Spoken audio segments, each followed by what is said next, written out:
Je suis ou notre... on a des petits problèmes de connexion. Ok, je pense que ça va maintenant. Je pense que ça va. Ok, on va souhaiter que ça reste comme ça. Donc voilà, nous sommes en direct maintenant. Et je vais te partager l'information dès le calendrier Maya par rapport à la lune qui commence aujourd'hui. Et ça, c'est juste un rappel pour t'apporter des informations, pour changer ta perspective de la vie, pour te connecter à ce cycle naturel, le cycle des 13 lunes, pour te connecter à cette vision plus connectée à la nature. C'est justement juste une proposition pour que tu vois les choses d'une autre façon, parce que de nos jours, justement, nous sommes de plus en plus connectés avec l'énergie d'une façon différente. Nous devenons de plus en plus sensibles. Puis, vous expliquer de plusieurs façons par plusieurs cultures. Il n'y a pas longtemps, j'ai posté quelque chose par rapport à le Feng Shui, dont la culture orientale chinoise qui apporte cette perception comme de quoi il y a un changement chaque certain temps. Ça, dans son cas, il parle de 20 années, de 20 ans. Mais ici, je ne parle de la culture maya. Tu vois aussi, dans l'astrologie, on parle de la nouvelle ère de Verseau, puis etc. Donc, c'est juste euh, curieux comme de façon différente, dans culture différente, on parle pas mal de la même chose. Puis l'idée c'est ça. L'idée aujourd'hui c'est de te rappeler de l'importance de ces cycles cosmiques qui changent, puis qui vont vraiment affecter euh, tout notre être et notre façon de vivre. Donc aujourd'hui je vais te parler de l'énergie qui va nous habiter les 28 prochains jours. Parce que, bien sûr, ici, on parle de la culture maya, donc de ce cycle de 13 lunes, de 28 jours, qui est tout le temps en train de dicter un temps. En fait, déjà te rappeler que le temps naturel, c'est justement ce cycle de 13 lunes, de 28 jours, que le temps tel que l'on suit avec le calendrier grégorien, mais c'est un temps qui a été inventé par l'homme. Donc, qu'à partir de là, mais ça nous sépare de toute cette vision, puis justement, l'idée, c'est de se reconnecter à tout ça. Et donc, un petit rappel, les cycles de 13 lunes, ils commencent toujours en juillet, et parce que l'énergie solaire est plus forte en juillet, donc c'est naturel qu'un cycle commence quand l'énergie solaire est plus forte. C'est pour ça qu'aujourd'hui, le 10 janvier, nous sommes rendus déjà à la 7e lune. Donc, dans cette cycle de 28 jours qu'on commence aujourd'hui, nous sommes déjà à la moitié du processus. Et, donc, tu vois la 6e lune, dans la lune qu'on vient de passer, puis c'est là. Mais c'est des lunes qui sont vraiment toutes par rapport à s'équilibrer, parce qu'ils sont vraiment dans la moitié de le cycle. Donc, la 6e lune, que c'était justement la lune de la égalité, parce que c'est là qu'on cherchait comme un équilibre, on cherchait encore c'est une question d'ombre et lumière, encore c'est une question de voir nos polarités pour vraiment embrasser son ombre, puis pouvoir être en équilibre, puis continuer le cycle comme ça. Tu vois, puis ce cycle-là, cette lune-là, en fait, qu'on commence aujourd'hui, c'est la lune de la syntonisation. Donc, c'est vraiment au milieu des cycles de 13 lunes. Dans la 7e, c'est vraiment au milieu des cycles. C'est tout par rapport à te syntoniser avec toi, de te syntoniser avec ton moi supérieur, en fait, de prendre ce temps pour approfondir dans toi. Tu vois, c'est ici qu'on voit la grosse différence entre cette perception plus naturelle de les cycles, puis mais le calendrier normal qu'on a, c'est en janvier, supposément c'est le début de l'année, mais l'énergie est morte, l'énergie de la Terre est comme dans cette période-là où justement tout mort pour renaître au printemps. Donc c'est beaucoup un temps de repos pour tous les êtres, pas juste pour les sources, pas juste pour certains animaux, mais vraiment pour tous les êtres. Donc tout ce temps d'hiver, c'est vraiment un temps où c'est tout à fait normal, où tu n'as pas d'énergie, où tu as juste envie de rester chez toi, où cette introspection, il va être plus présent. Cette besoin d'introspection, il va être plus présent.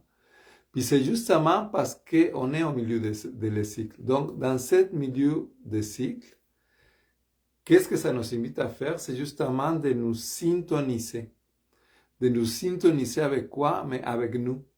Avec nous dans notre plus profond être. Vraiment, de prendre le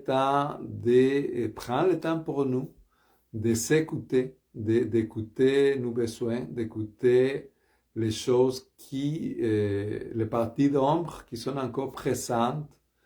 Et c'est tout à fait normal qu'on ressent plus les contractions ou les choses qui sont en dissonance avec nous. Et donc, ça peut être une période où justement les conflits relationnels avec les personnes proches, dans le travail, dans la famille, ils pourraient monter justement parce que notre niveau de sensibilité, mais il augmente de beaucoup, et parce que justement ça nous permet d'être avec nous. Et puis, donc cette lune de la syntonisation, ça va être vraiment une bonne période de temps pour te permettre de te syntoniser, pas seulement avec toi-même, mais aussi avec les autres. Donc, c'est vraiment une opportunité pour être comme vraiment en syntonie avec ton environnement. Donc, ça veut dire qu'il va y avoir plus de sensibilité, plus d'intuition par rapport à toi, par rapport à l'extérieur. Donc, il s'agit ici de vraiment t'écouter, de vraiment observer toutes ces parties dissonantes à l'extérieur de toi comme à l'intérieur de toi. Donc, cette observation, cette capacité de te syntoniser avec toi puis avec l'extérieur, ça va te permettre de canaliser l'énergie. Parce que justement, l'idée, comme chaque lune, il y a 3 mots, l'essence, l'action et le pouvoir. Puis le pouvoir de cette lune-là, c'est justement de canaliser. Donc, l'idée ici, c'est vraiment de canaliser ton énergie, de prendre le temps de reprendre ton énergie. C'est ça que veut dire canaliser. C'est justement le contraire de ce qu'on vit l'été, qu'on est comme avec l'énergie un peu tout dispersé avec l'extérieur. Ici, il s'agit vraiment de prendre le temps avec toi pour t'écouter, puis prendre le temps pour laisser cette énergie revenir à toi.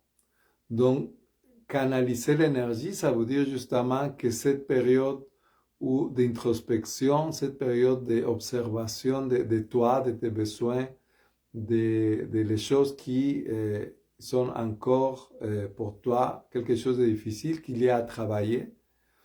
Mais juste d'observer tout ça, ça va te permettre de ramasser toute cette énergie-là, parce que si je ne suis pas en train de penser toujours à ce problème-là, mais que je le vois comme il est, je mets toutes les cartes sur la table, comme on dit, puis je comprends mes besoins, puis les choses dissonantes dans toute cette situation. Mais à la place de perdre l'énergie émotionnelle et tout ça dans cette pensée, dans cette expérience à laquelle je reviens et je reviens avec ma pensée, mais je l'harmonise, je dis, ok, qu'est-ce qui se passe dans cette situation, c'est que j'ai besoin de ça, puis que je dois me limiter ici, puis au fond, qu'est-ce que j'ai besoin d'exprimer, c'est ça. Donc, tu harmonises le conflit. Donc, à la place de perdre cette énergie-là dans des frustrations, de colère, ou de peur, ou de malaise, mais toute cette énergie-là, il te revient. Donc, c'est là que tu arrives à canaliser l'énergie. Donc, toute cette lune-là, cette cycle de 28 jours-là qu'on commence aujourd'hui, il s'agit pas mal de ça. Il s'agit de prendre le temps de t'écouter. C'est sûr que l'autre lune, on faisait la même chose. Un peu, c'était une question d'équilibrer les polarités. Mais encore là, c'est encore une question de t'écouter. Puis de prendre le temps, oui, de prendre le temps pour toi, de te laisser inspirer par ton intuition, d'écouter ton moi supérieur. C'est beaucoup, canaliser son énergie, c'est beaucoup ça aussi, c'est de te permettre de canaliser ta sagesse intérieure, de canaliser toutes les choses que tu sais déjà, tous les messages que tu peux avoir, puis les recevoir vraiment pleinement. Donc, cette lune-là, il s'agit beaucoup de ça. Puis, pour nous accompagner dans ce voyage, il y a bien sûr les 12 ondes enchantées. Et si tu n'écoutes pas souvent mes vidéos, mais les ondes enchantées, c'est le cycle de 13 jours qu'on vit tout le temps. Comme, il y a toujours des cycles de 13 jours qui se suivent après l'autre, à part d'avoir un cycle de 13 lunes de 28 jours là. À l'intérieur de chaque lune, il y a des cycles de 13 jours. On appelle ça des ondes enchantées. Puis, ils ont tous un signe différent. Donc, les deux ondes enchantées qui vont être plus présentes pendant cette lune-là, c'est l'énergie de la tempête bleue, puis de l'humain jaune. Donc, déjà, nous sommes dans cette énergie de tempête depuis 3 jours, à peu près. Oui, c'est ça.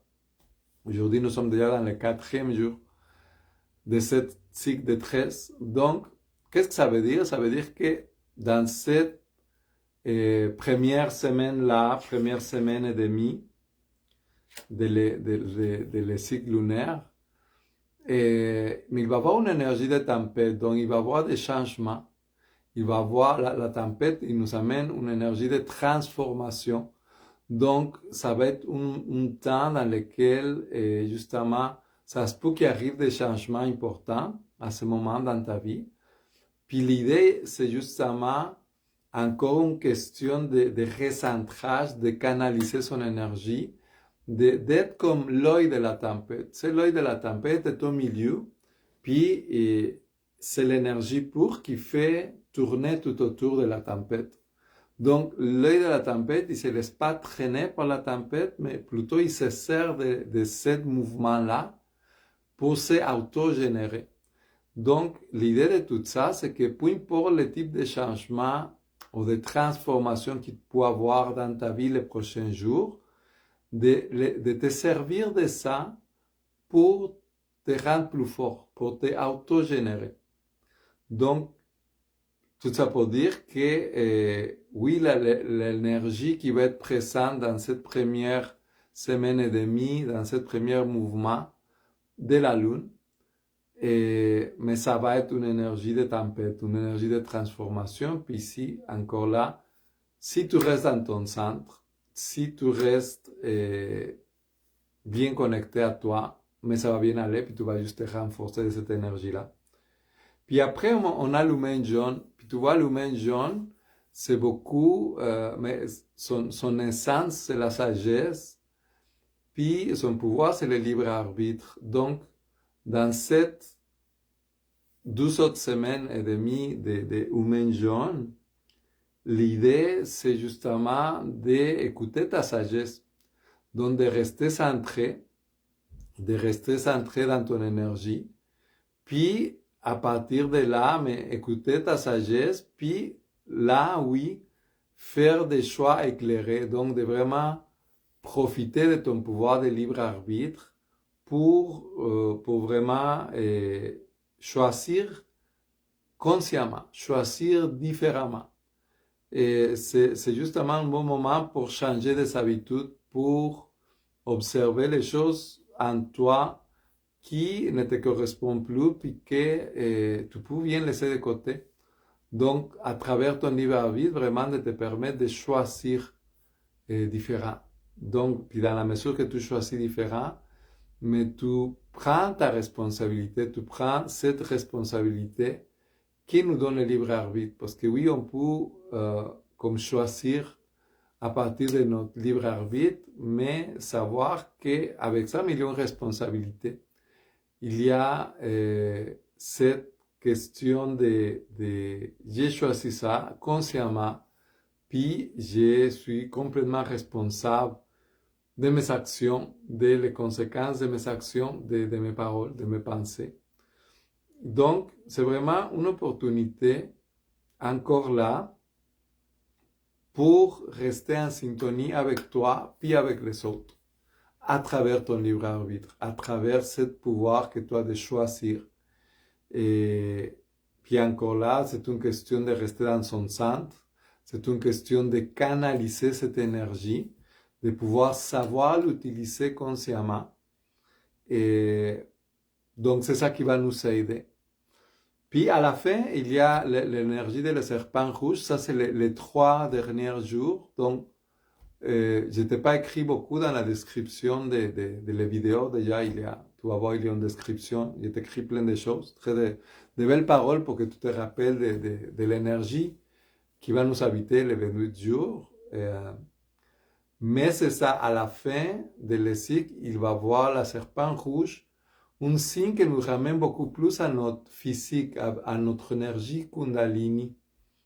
Vraiment, ça nous rapproche beaucoup plus à des questions physiques dont le mouvement va faire de bien et bouger puis utiliser cette énergie de vie. Donc, ça c'est à la fin. Et, donc, l'énergie de la serpent rouge il va être plus présente dans la prochaine lune. Dans cela, c'est juste les 3 derniers jours, donc on va la sentir à peine, mais à la fin des 28 jours, on va quand même, que c'est justement les premiers jours de février. Et donc, les premiers jours de février, on va comme sentir plus cette énergie physique, on va avoir plus besoin de bouger. Donc voilà, c'est pas mal à ça qui ressemble cette 7e lune de l'cycle. Puis comme je disais tantôt, l'important ici, c'est juste de nous rappeler de l'importance des cycles lunaires, mais aussi des cycles qui sont partout dans la nature. De se rappeler que nous sommes juste partie de quelque chose de beaucoup plus grand. Puis justement, cette perception plus grande, c'est ça qui nous permet de comprendre et puis d'accepter beaucoup plus de choses. Encore là, dans les thérapies holistiques que je pratique depuis des années, tu vois, cet mot holistique, il veut dire le tout. Donc on voit toutes les thérapies holistiques, mais on voit vraiment les 3 aspects de l'être, le physique, le mental, puis l'émotionnel. Donc, juste avec toutes les années de pratique que j'ai, on voit que les émotions ils font tellement partie de toutes les questions physiques qu'on peut avoir dans notre corps, toutes les manifestations physiques qu'on peut avoir dans notre corps, que ça soit des boules dans le ventre, des maux de tête, des eczéma, toutes ces choses-là. Il y a toujours une émotion qui est en arrière ça, c'est vraiment intéressant d'aller explorer tout ça. Donc, de la même façon, quand tu vois cette question de temps, et de comprendre, c'est vraiment important de comprendre comme l'importance de prendre ce temps de se recueillir dans soi, de revenir à soi, de prendre ce temps d'introspection nécessaire, qui est très très nécessaire pour notre évolution, parce que nous sommes de cette évolution. Nous ne sommes pas juste des personnes qui font travail, maison, dodo. On est beaucoup plus que ça. On est beaucoup plus que ça. Puis c'est important pour moi de te faire ce petit rappel, par rapport à les cycles. Puis bien sûr, donc, ces 28 jours-là, c'est beaucoup, c'est temps pour toi, pour canaliser ton énergie, et pour te syntoniser à tes pouvoirs, et pour vraiment prendre le temps de t'écouter, d'écouter tes besoins, super important. Puis, sinon, mais je te fais des petits rappels, j'ai plusieurs thérapies holistiques pour travailler les émotions, pour travailler même des conflits transgénérationnels, pour équilibrer ton énergie, parce qu'encore là, c'est pas juste le mental dans lequel on peut aller mal, mais il y a toute la question de les méridiens, donc comment tes différents niveaux dans ton corps, parce qu'on a le corps physique, mais il y a aussi le corps d'énergie, les chakras, puis les méridiens qui ont été parlés pour ces 12 anciennes cultures chinoises puis hindoues. Donc, juste d'observer tous les débalancements qu'il peut y avoir dans ton corps par rapport à ça, et de prendre le temps de tout équilibrer ça à ce moment de l'année est vraiment bénéfique pour toi. Et surtout que c'est un temps comme de rétrospection, puis d'aller voir vraiment les bobos profonds, comme j'ai dit, qui peuvent faire même partie de quelque chose de transgénérationnel. Mais justement, j'ai plusieurs thérapies pour ça. Et j'ai aussi, par rapport à les connaissances Maya, mais toute cette question de les chemins de vie. Donc, ça t'aide vraiment à connaître ton chemin de vie par rapport à ce cycle de 13 lunes, puis par rapport donc à les signes solaires et les tonalités qu'il avait quand tu es né. Donc, comme je disais tantôt, il y a toujours une essence, action et pouvoir. Donc, juste pour exemple, utiliser l'exemple de l'humain jaune, peut-être que tu es un humain jaune, donc l'aspect de la liberté, il va être très important dans ta vie, puis ça va déterminer plein de choses dans la façon comment tu interagis avec les autres. Et le calendrier Maya aussi nous apporte vraiment toute une connaissance par rapport à les cycles qu'on traverse. Et c'est vraiment un bon outil pour comprendre les cycles dans notre vie, comment on les vit. Puis c'est vraiment quelque chose que moi, ça a changé ma vie. Puis que ça m'a aidé à faire ce que j'ai fait à ce moment, que c'est vraiment vivre complètement dans mes pouvoirs. Donc voilà, je t'ai fait ce petit rappel de mes services. N'hésite pas à communiquer avec moi pour toute question. Puis sinon, mais je te souhaite un excellent cycle de 28 jours, un excellent moment pour toi pour que tu puisses canaliser et syntoniser la version la plus forte de toi-même. Puis à partir de là, que tu trouves la paix et la lumière qui t'accompagne dans ta vie. Donc, je te laisse sur ça, que la lumière et l'amour infini du Créateur soient toujours avec toi. Puis je te dis à très bientôt.